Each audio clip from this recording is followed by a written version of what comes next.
talk about Dracaena. Specifically, I'm going to talk about Dracaena Compacta. Dracaenas are such a common houseplant, you can really find them anywhere, and I think the care between them is all relatively similar. So to start off, right here, this is a Dracaena. Like I said, it's a Dracaena Compacta.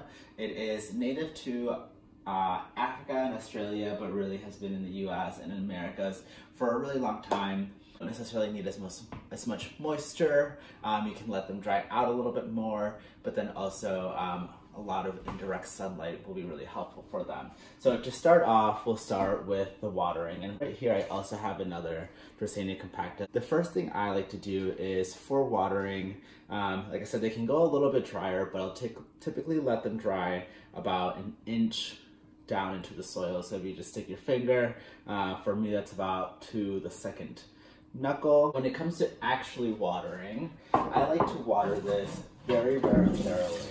And so I will water it to the point to where you can see water really pouring through the drainage hole. So we'll finish topping this one off, and then we'll leave it off in the corner to drain into the sink.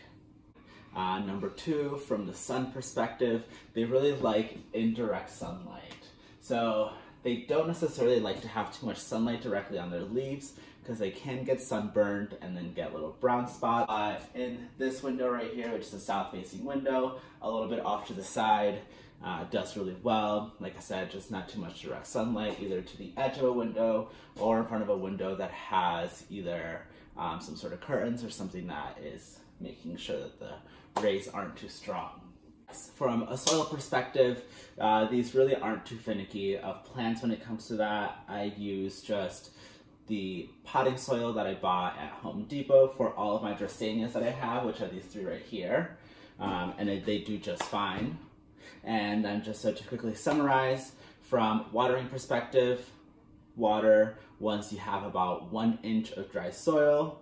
From a light perspective, you want to have high indirect light with very little direct light hitting the leaves. And then third, from a soil perspective, you can just use your typical potting soil that you find at the department store. So hopefully that really summarizes very quickly what the care for a Dracaena is like.